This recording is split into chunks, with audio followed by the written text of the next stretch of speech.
اعوذ باللہ من الشیطان الرجیم بسم اللہ الرحمن الرحیم۔ سامعین و ناظرین، پروگرام بہار سلطانیہ میں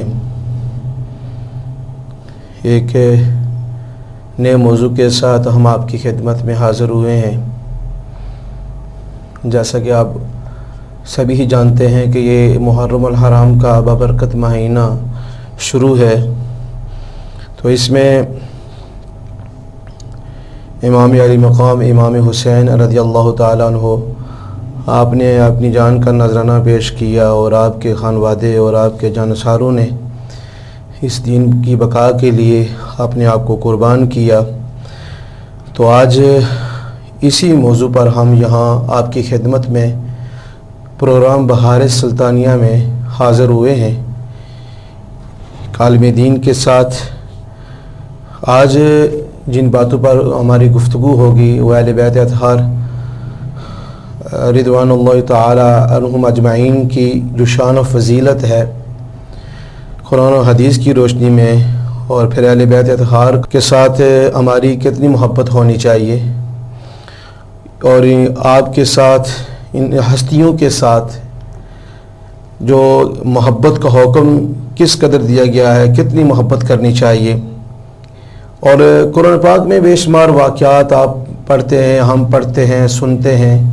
ان واقعات سے ہمیں کیا سبق ملتا ہے اور ہمیں کس حد تک عمل کرنا چاہیے، اور خصوصاً جو آج کا ہمارا پروگرام ہے کہ واقعہ کربلا ہمیں درس کیا دیتا ہے، اس پر انشاءاللہ گفتگو ہوگی۔ آج ہمارے پروگرام میں تشریف لائے عالم نبیل فاضل جلیل حضرت علامہ مولانا حافظ محفوظ احمد صاحب، جنہوں نے اپنی مصروفیات کو مد نظر رکھتے ہوئے آج ہمیں ٹائم دیا ہے۔ ہم بے حد مشکور اور ممنون ہیں کہ آپ نے ہمیں اس پروگرام کے لیے ٹائم دیا، اور اہل بیت اطہار کی شان و فضیلت ان سے ہم سنیں گے۔ سب سے پہلے ہم علامہ حافظ محفوظ نقشبندی صاحب کو اپنے پروگرام میں خوش آمدید کہتے ہیں۔ علامہ حافظ محفوظ صاحب سب سے پہلے جو اہل بیت اطہار کی جتنے بھی ہمارے جاننے والے اور یہ پروگرام باقاعدہ طور پر سنتے ہیں، دیکھتے ہیں، ان کے سامنے آپ جو اہل بیت اطہار کی جو شان و فضیلت ہے اس کو رکھیں گے، پھر ہم اگلے سوال کی طرف چلتے ہیں۔ اعوذ باللہ من الشیطان الرجیم بسم اللہ الرحمن الرحیم۔ انما یرید اللہ لیذہب عنکم الرجس اہل البیت ویطہرکم تطہیرا۔ ان اللہ وملائکتہ یصلون علی النبی یا ایہا الذین آمنوا صلوا علیہ وسلموا تسلیما۔ اللہم صلی علی سیدنا محمد وعلی آل سیدنا محمد وبارک وسلم۔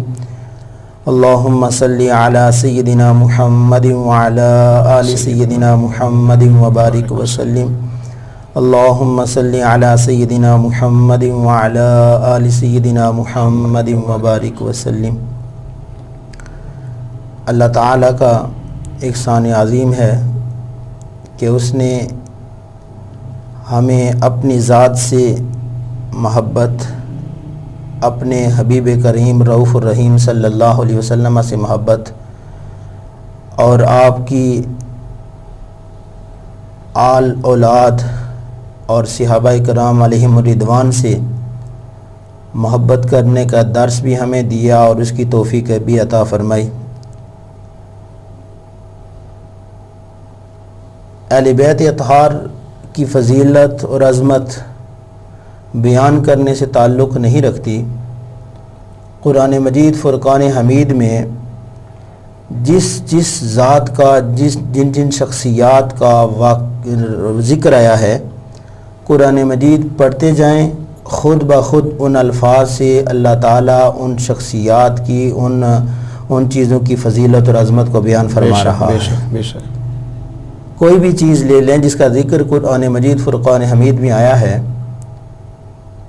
اس چیز کا نام جو ہی قرآن کی آیات میں پڑھیں گے تو یہی ان کی فضیلت کے لیے کافی ہے۔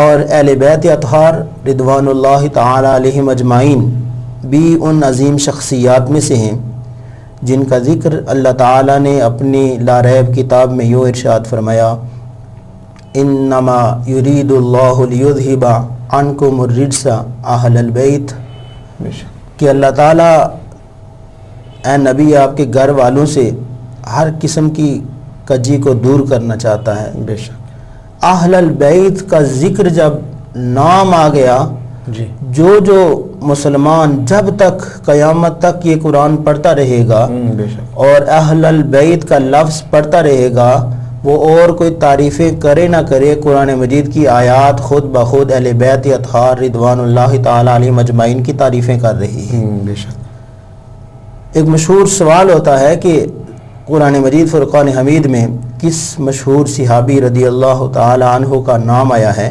اس کا جواب دیا جاتا ہے حضرت زید۔ تو یہ ایک ان کا جو نام ہے وہ ان کی فضیلت پر، اور پھر قرآن مجید میں آیا ہے اور فضیلت کو بیان کر رہا ہے۔ اسی طرح اہل بیت اطہار کا اہل البیت کا لفظ جو ہے یہ ان کی فضیلت اور عظمت کو بیان فرما رہا ہے۔ بے شک اور دوسری فضیلت اسی آیت کے آخری حصے میں ہے، وَيُطَهِّرَكُمْ تَطْهِيرًا۔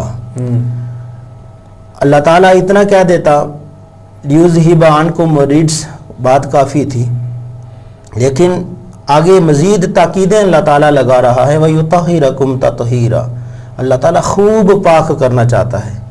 طاہرہ یطہرو سے یطہرکم بھی آ سکتا تھا، لیکن اللہ تعالیٰ نے یطہرکم کا لفظ لگایا۔ اور عربی کا ایک قانون ہے کہ کثرت المبانی تدل علی کثرت المعانی، کہ جس صیغے میں زیادہ حروف ہوتے ہیں اس کے معنی بھی زیادہ ہوتے ہیں۔ بے شک تو یطہرکم میں یا تا اور دو ہا ہیں، تو اور را 5 الفاظ ہیں، طاہورہ کی بنسبت اس میں زیادہ حروف ہیں، تو اس کا معنی اور مفہوم بنتا ہے کہ اللہ تعالیٰ آپ کو ہر قسم کی کجی سے پاک اور صاف رکھتا ہے۔ کوئی کسی طرح کی بھی کجی جو ہے بچپن سے لے کر جوانی تک اہل بیت اطہار کے جسم کے ساتھ مس نہیں ہوئی، اللہ تعالیٰ نے انہیں پاکیزہ رکھا ہے۔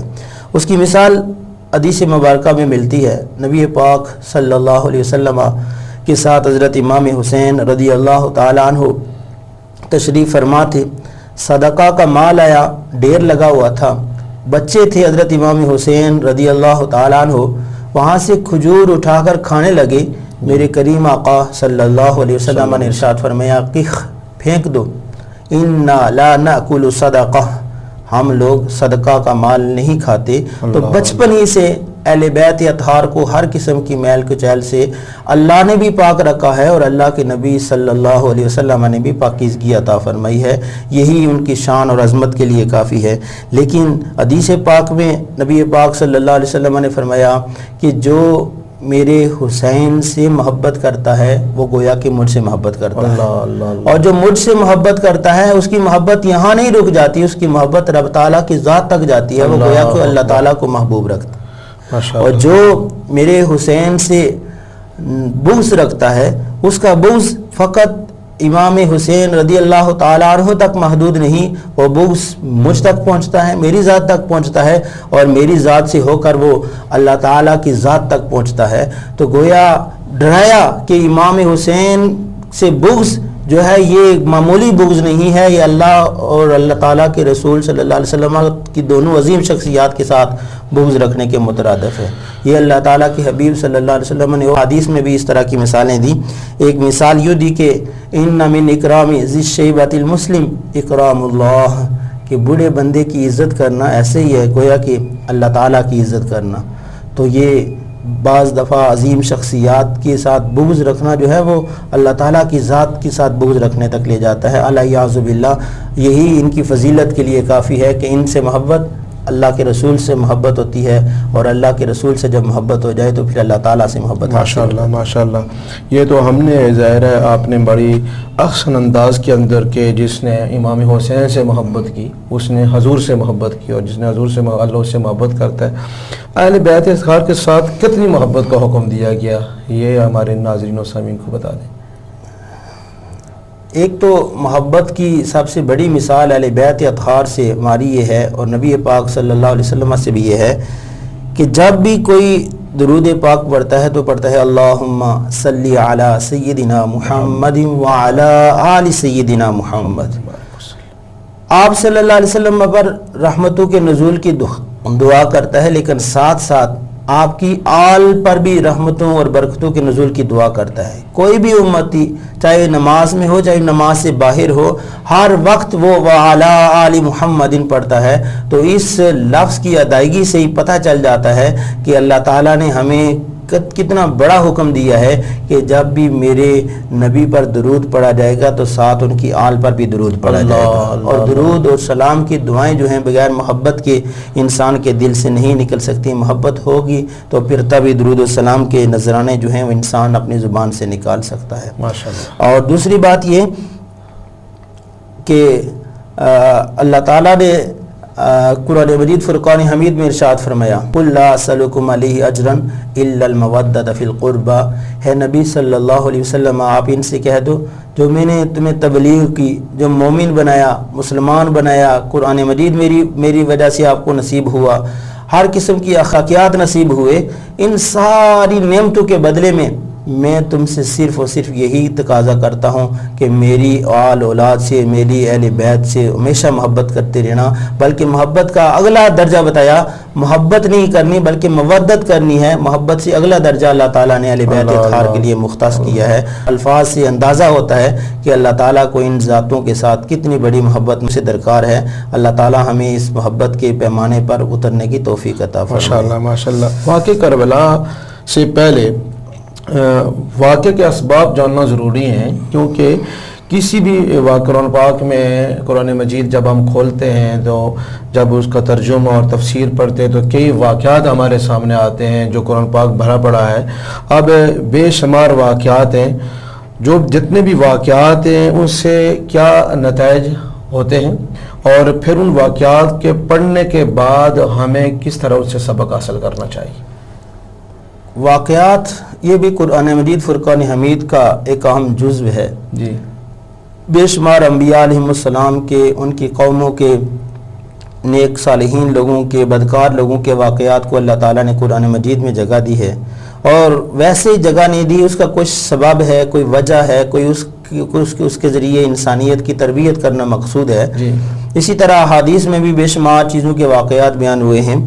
واقعہ اپنے اندر اسباب رکھتا ہے. وہ اسباب مذہبی بھی ہو سکتے ہیں، سیاسی بھی ہو سکتے ہیں، سماجی بھی ہو سکتے ہیں، معاشرتی بھی ہو سکتے ہیں. تو جب اسباب آہستہ آہستہ آگے چلتے ہیں تو پھر واقعات رونما ہوتے ہیں. واقعات کے بعد پھر ان سے نتائج اخذ کیے جاتے ہیں کہ آیا جو اسباب اس چیز کے بنے تھے اس کے نتائج اس کے مطابق آئے ہیں یا نہیں آئے. اور اللہ تعالیٰ کا ایک طریقہ کار اور فیصلہ ہوتا ہے کہ قدرت کرتی ہے پرورش برسوں، قدرت کرتی ہے پرورش برسوں، حادثہ ایک دم نہیں ہوتا.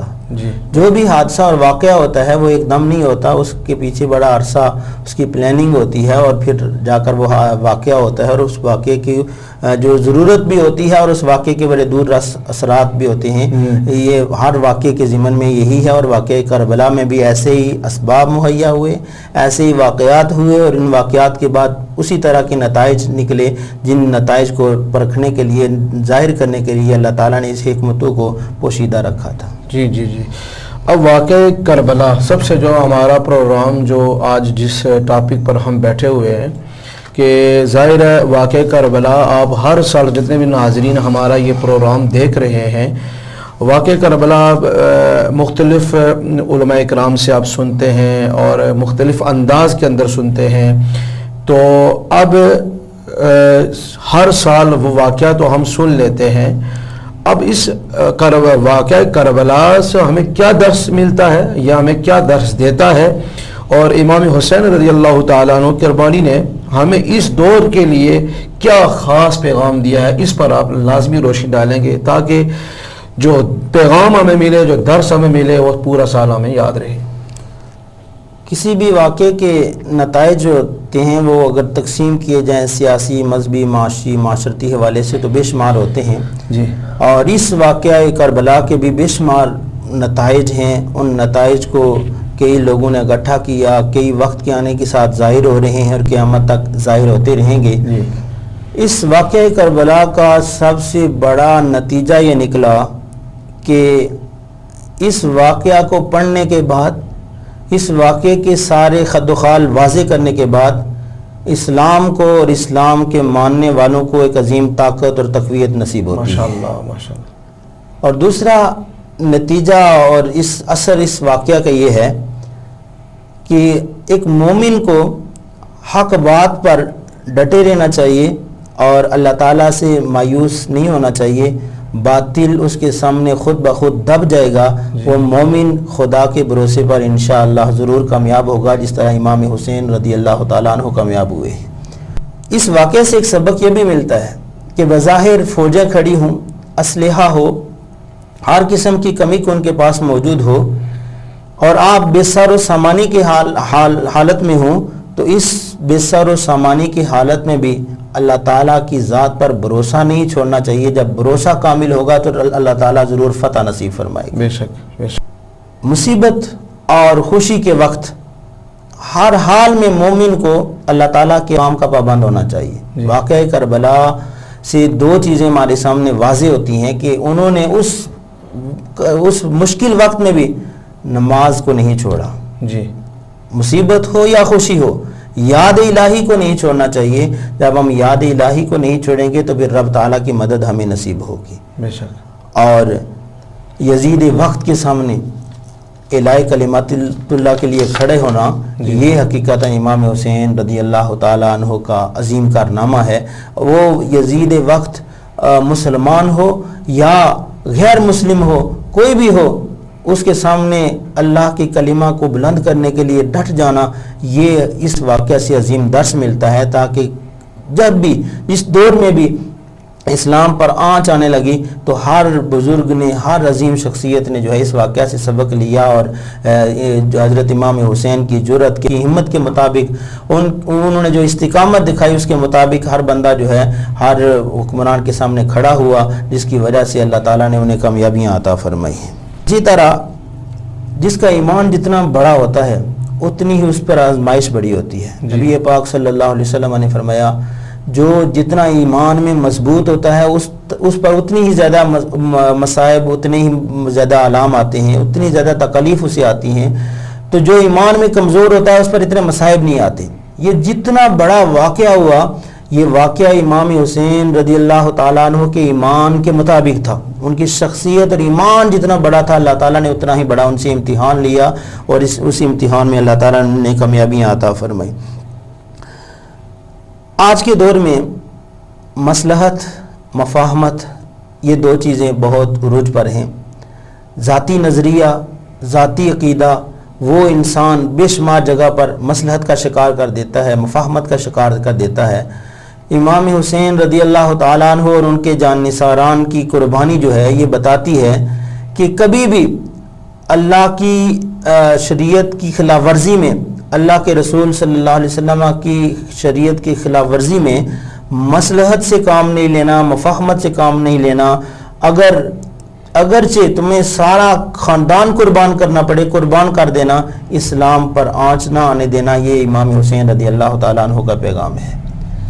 اسی طرح اس واقعے کے بے شمار اور بھی ایسے اسباق ملتے ہیں جن اسباق کی وجہ سے آج کے دور میں جو ہے ہمیں یہ محسوس ہونا چاہیے کہ ہم صرف واقعہ ہی بیان نہ کریں، بلکہ اس واقعے کے ضمن میں جو نتیجے تھے، جو ہمارے لیے دروس تھے، جو اسباق تھے، ان کو ہم اپنا کر چلیں، تاکہ مشکل وقت میں جب اسلام پر آنچ آ رہی ہو، جب اسلام کی خلاف ورزی ہو رہی ہو، جب اسلام کی سریعام حکمران سے لے کر رعایا تک ہر کوئی مخالفت کر رہا ہو، تو پھر ڈٹ کر بہادری سے امام حسین رضی اللہ تعالیٰ عنہ کی طرح اس اسلام کی حفاظت کرنا جو ہے، یہ واقعہ کربلا سے اہم ہمارے لیے درس ملتا ہے۔